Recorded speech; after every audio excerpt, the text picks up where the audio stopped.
مقامات تاجیکستان گفتند بعد از مخفی اعلان شدن پولشان شماره خود مهاجران نیز به معلومات مخفی تبدیل یافته است. این در حالی است که تعداد مهاجران همه ساله اعلان میشد. گفته وارداتی مبلغ ایسوی مهاجران شماره کیرا مهاجران گریفی چیدا داخل کیستان مهاجران.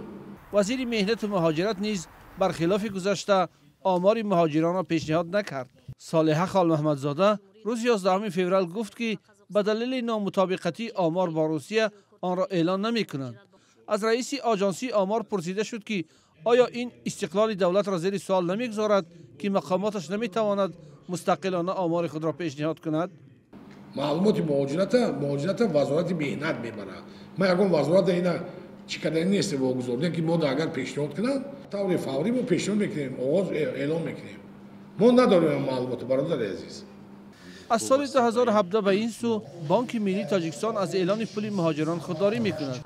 این تصمیم زمانی گرفته شد که رسانه‌های روسیه نوشتند که مهاجران در 10 سال 19 میلیارد دلار به تاجیکستان وارد کردند. انور بابازاده مدیر طرح مهاجرت در اکادمی ملی علم‌ها ماه نوامبر سال گذشته گفت مهاجران در سال 2022 به تاجیکستان زیاده از 5 میلیارد و 220 میلیون دلار فرستادند. این پول با 49.2% مجموع محصولات داخلی برابر بوده است.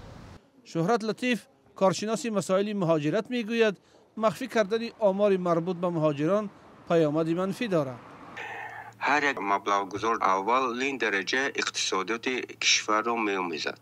مبلغ‌های انتقالی این برای رشد اقتصاد کشور روانه شده است. تشکیلاتی که مبلغگذار است پیش از آن که یگان مبلغگذاری کند او باید که داند.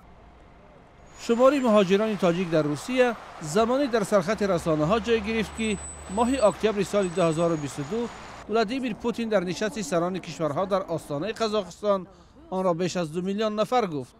اما امام علی رحمان با این آمار راضی نشد و گفت که از این تعداد تنها 600,000 برای کار رفتند و دیگران مهاجر نیستند.